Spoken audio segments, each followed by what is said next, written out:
There was a time I wanted to disappear. Not die, just vanish somewhere quiet.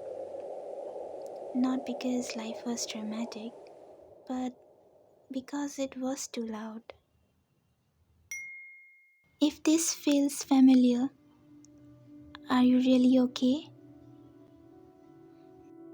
Do you ever wish you could disappear, not to escape life forever, just long enough to rest? If you do, stay with me for a while. Today, I want to sit with a story that felt exactly like that kind of escape. Imagine this. You were living alone in a small apartment, working an office job in a city that never slows down. There are people everywhere, traffic, voices, deadlines, expectations, and yet inside you, there's only silence. You wake up every day and try your best to blend in. You smile when you are supposed to. You talk when it's required. You do everything right. But somewhere along the way, you start feeling invisible, even to yourself. You don't hate people. You are not weak. You are just tired. Tired of pretending to be okay.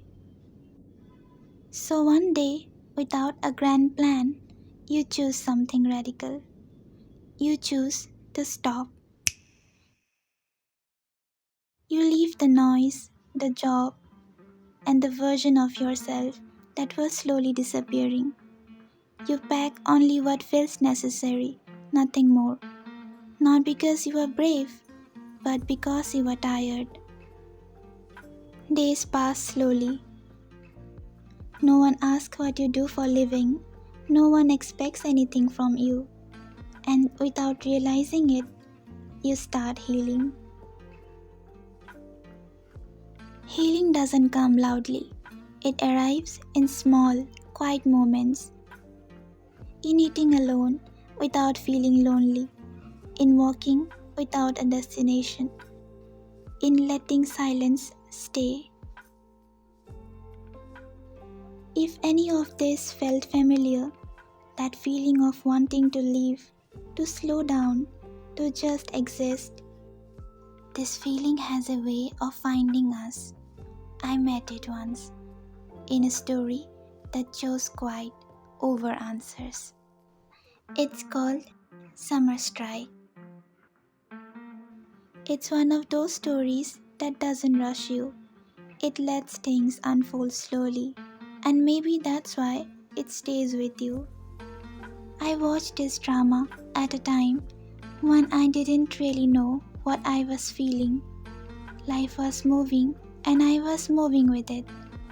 But somewhere inside, I felt left behind.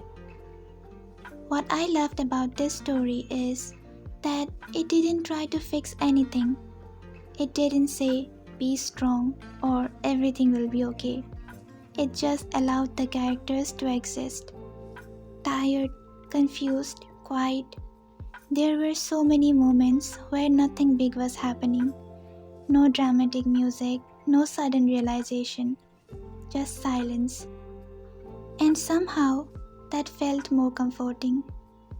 It reminded me that it's okay to slow down, that it's okay if healing doesn't look productive, and sometimes just breathing is enough.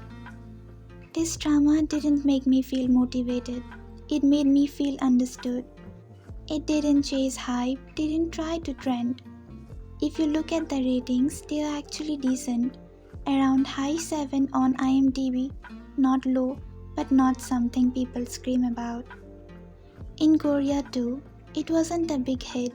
The TV viewership stayed around 1%, roughly about 1.2, which in drama terms is considered low.